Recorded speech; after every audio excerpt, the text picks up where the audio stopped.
Good morning students. आज हम हमारा बुक स्पर्श भाग 1 में काव्यखंड पढ़ेंगे। काव्यखंड अर्थात कविता। और कविता में हम रैदास के पद पढ़ेंगे, जिसके लेखक है रैदास जी और उनके कविता है पद, जो पेज नंबर 87-88 में है। तो हम पाठ का शुरुआत करते हैं। शुरुआत करने से पहले हम कवि के बारे में संक्षिप्त परिचय जानेंगे। कवि का नाम है रैदास। रैदास नाम से विख्यात संत रविदास का जन्म सन 1388 और देह अवसान सन 1518 में बनारस में ही हुआ। ऐसा माना जाता है इनकी ख्याति से प्रभावित होकर सिकंदर लोदी ने इन्हें दिल्ली आने का निमंत्रण भेजा था। मध्ययुगीन साधकों में रैदास का विशिष्ट स्थान है। कबीर की तरह रैदास भी संत कोटि के कवियों में गिने जाते हैं। मूर्ति पूजा, तीर्थ यात्रा जैसे दिखावों में रैदास का जरा भी विश्वास ना था। वह व्यक्ति की आंतरिक भावनाओं और आपसी भाईचारे को ही सच्चा धर्म मानते थे।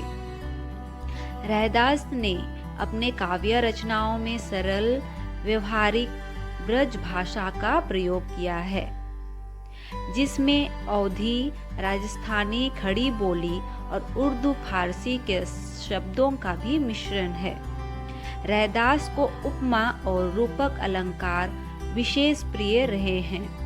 सीधे साधे पदों में संत कवि ने हृदय के भाव बड़ी सफाई से प्रकट किए हैं। इनका आत्मनिवेदन, दैन्य भाव और सहज भक्ति पाठक के हृदय को उद्वेलित करते हैं। रैदास के 40 पद सिखों के पवित्र धर्म ग्रंथ गुरु ग्रंथ साहब में भी सम्मिलित है। यहाँ रैदास को 2 पद लिए गए हैं। पहले पद प्रभु जी तुम चंदन हम पानी में कवि अपने आराध्य को याद करते हुए उनसे अपनी तुलना करता है। उसका प्रभु बाहर कहीं किसी मंदिर या मस्जिद में नहीं विराजता, वरन उसके अपने अक्ष में सदा विद्यमान रहता है। यही नहीं, वह हर हाल में, हर काल में उसे श्रेष्ठ और सर्वगुण संपन्न है। इसलिए तो कवि को उन जैसा बनने की प्रेरणा मिलती है।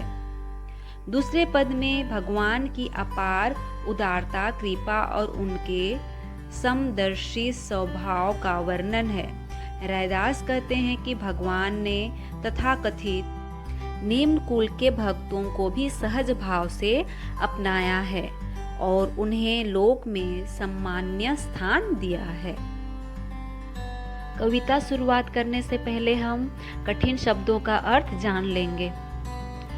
बास, गंध, वास, समानी, समाना, सुगंध का बस जाना, बसा हुआ, समाहित। घन, बादल, मोरा, मोर, मयूर, चितवन, देखना, निरखना, चकोर, तितर की जाति का एक पक्षी जो चंद्रमा का परम प्रेमी माना जाता है। बाती, बत्ती, जो रुई, पुराने कपड़े आदि को ऐंठ कर या बट कर बनाई हुई पतली बुनी, जिसे तेल में डालकर दिया जलाते हैं। ज्योति, ज्योति, देवता के प्रीत्यर्थ जलाया जाने वाला दीपक। बरय, बढ़ाना या जलना। राति, रात्रि, सुहागा, सोने को शुद्ध करने के लिए प्रयोग में आने वाला क्षार द्रव्य। दासा, दास या सेवक। लाल, स्वामी। कौनो, कौन। गरीब, निवाजू, दीन दुखियों पर दया करने वाला। गुस्या, स्वामी गुसाई। माथे शत्रु धरय, मस्तक पर स्वामी होने का मुकुट धारण करता है। छोटी, छुआछूत, अस्पृश्यता जगत को लगाए, संसार के लोगों को लगती है। तह पर तू ही डरे, उन पर द्रवित होता है। नीच हूँ ऊंच करे, नीच को भी ऊंची पदवी प्रदान करता है। नामदेव महाराष्ट्र के एक प्रसिद्ध संत। इन्होंने मराठी और हिंदी दोनों भाषाओं में रचना की है। त्रिलोचन एक प्रसिद्ध वैष्णव आचार्य जो ज्ञानदेव और नामदेव के गुरु थे। साधना एक उच्च कोटि के संत जो नामदेव के समकालीन माने जाते हैं। सैनु ये भी एक प्रसिद्ध संत हैं। आदि गुरु ग्रंथ साहब में संग्रहित पद के आधार पर इन्हें रामानंद का समकालीन माना जाता है। हरिजीव हरि जी से सभय सरय सब कुछ संभव हो जाता है।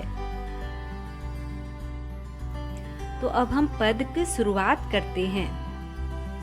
अब कैसे छूटे राम नाम रट लागी, प्रभु जी तुम चंदन हम पानी, जाकी अंग अंग बस समानी, प्रभु जी तुम घन बन हम मोरा, जैसे चितवन चंद चकोरा, प्रभु जी तुम दीपक हम बाती, जाकी ज्योति बरे दिन राती, प्रभु जी तुम मोती हम धागा, जैसे सोनही मिलत सुहागा, प्रभु जी तुम स्वामी हम दासा, ऐसी भक्ति करे रे दासा। प्रस्तुत पंक्ति का शब्दार्थ फिर से एक बार देखते हैं। जाकी जिसकी बास खुशबू, घन बन घने काले बादल, मोरा मोर, चितवत देखता है, चकोर चकोर पक्षी, बाती बत्ती जिसे दीपक जलता है, बरे जलती है, सोनही सोना स्वर्ण, सुहागा वह पदार्थ जिसे सोने को शुद्ध किया जाता है, दासा दास या सेवक। प्रस्तुत पद का भावार्थ जानते हैं। प्रस्तुत पंक्तियों में कवि रैदास जी ने अपने भक्ति भाव का वर्णन किया है। उनके अनुसार जिस तरह प्रकृति में बहुत सारी चीजें एक दूसरे से जुड़ी रहती है, ठीक उसी तरह भक्त एवं भगवान भी एक दूसरे से जुड़े हुए हैं। पहला लाइन में क्या है, पहला पंक्ति में अब कैसे छूटे राम नाम रट लागी, अर्थात उन्होंने प्रथम पंक्ति में ही राम नाम का गुणगान किया है। रैदास के पद की इन पंक्तियों में वे बोल रहे हैं कि अगर एक बार राम नाम रटने की लत लग जाए तो फिर वह कभी छूट नहीं सकती है। दूसरी लाइन में क्या है, प्रभु जी तुम चंदन हम पानी, जाकी अंग अंग बास समानी।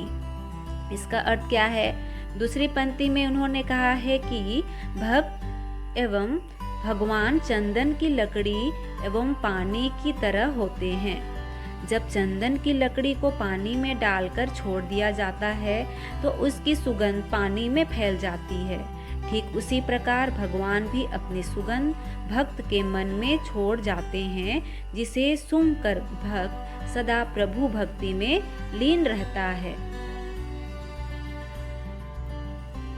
तीसरी पंक्ति में क्या है, प्रभु जी तुम घन बन हम मोरा, जैसे चितवन चंद चकोरा।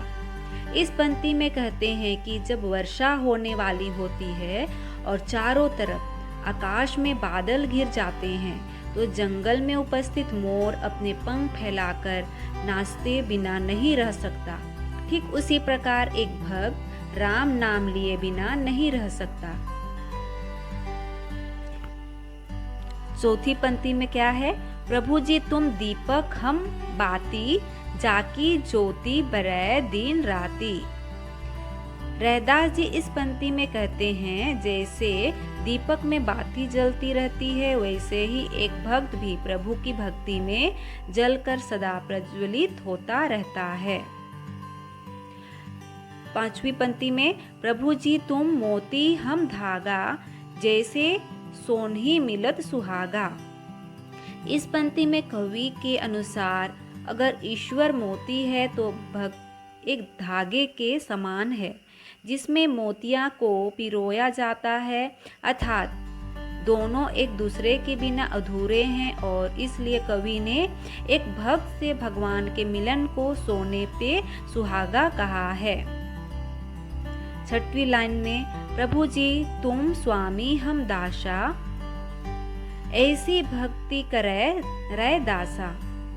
आखिरी पंक्ति में रैदास ने अपनी भक्ति का वर्णन करते हुए स्वयं को एक दास और प्रभु को स्वामी कहते हैं। पहले पद के पूरे पद हम फिर से एक बार समझते हैं। कवि रैदास कहते हैं कि हे प्रभु, मुझे आपका नाम रटने की ऐसी आदत पड़ गई है जो अब किसी भी तरह से छूटती नहीं है। आप चंदन है तो मैं साधारण जल हूँ जो चंदन के मेल से सुगंधित हो गया है। हे ईश्वर, आप ऐसे घने काले बादल के समान हैं जिसके दर्शन करके मेरा मन मोर नाचने लगता है। जिस तरह चकोर पक्षी चंद्रमा को देखकर प्रसन्न होता है, उसी प्रकार मैं भी आपको निहार कर प्रसन्न होता हूँ। आप ऐसे दीपक है जिसकी ज्योति दिन रात जलती रहती है। मैं स्वयं को धन्य मानता हूँ क्योंकि मैं उस दीपक की बाती हूँ। हे प्रभु, आप अमूल्य मोती है और मैं साधारण धागा हूँ, जिसमें अमूल्य मोती पिरोए जाने के कारण धागा भी सार्थक हो गया है। जिस प्रकार सोने के साथ सुहागे का मेल होने से वह निखर जाता है तथा आभूषण बनने योग्य हो जाता है, उसी प्रकार मेरा जीवन भी आपकी भक्ति करने से सार्थक हो गया है। हे प्रभु, आप मेरे स्वामी हैं और मैं आपके चरणों का तुच्छ दास हूँ। इस प्रकार रैदास जी कहते हैं कि हे प्रभु, मैं तो ऐसी ही भक्ति करता हूँ।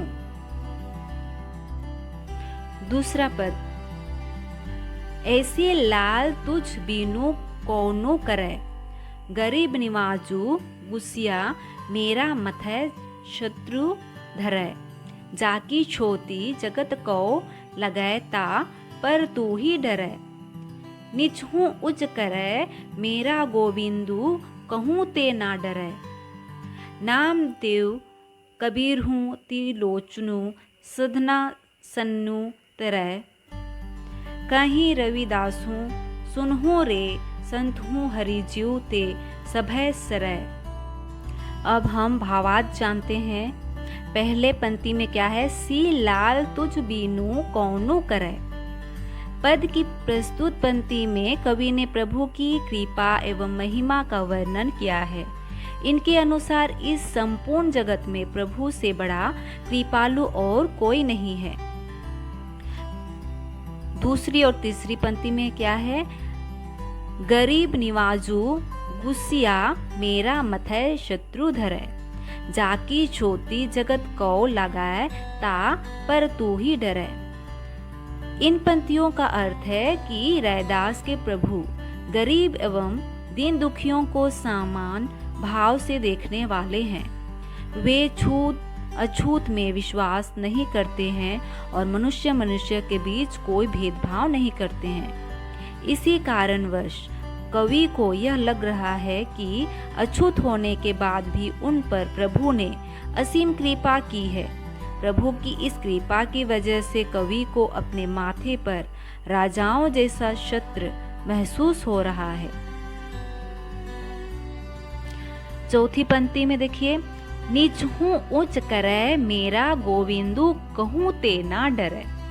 इस पंक्ति का भाव यह है कि ईश्वर हर कार्य को करने में समर्थ है तथा ऐसे कोई कार्य नहीं जिसे ईश्वर संपन्न नहीं कर पाए।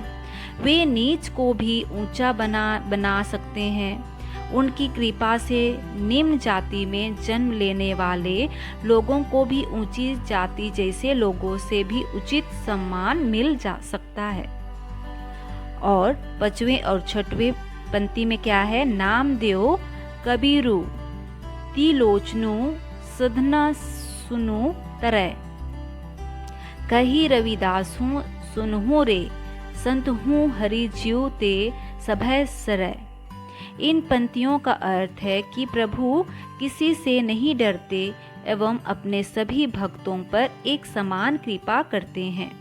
प्रभु के इसी गुण की वजह से नामदेव कबीर जैसे जुलाहे, सधना जैसे कसाई, सैन जैसे नाई एवं त्रिलोचन जैसे सामान्य व्यक्तियों को इतनी ख्याति प्राप्त हुई। प्रभु की कृपा से उन्होंने इस संसार रूपी सागर को पार कर लिया। रैदास के पद को अंतिम पंक्तियों में कवि संतों से कहते हैं कि हरि यानी प्रभु की महिमा अपरंपार है, वो कुछ भी कर सकते हैं। इस प्रकार रैदास लिखित पद यहीं समाप्त होती है और आप लोगों को जरूर समझ में आ गई होगी। यदि नहीं आई है तो फिर से आप देख के पढ़ के समझ लीजिए और जो मीनिंग है वो सभी शब्दार्थ मीनिंग अपने कॉपी में लिख लीजिएगा।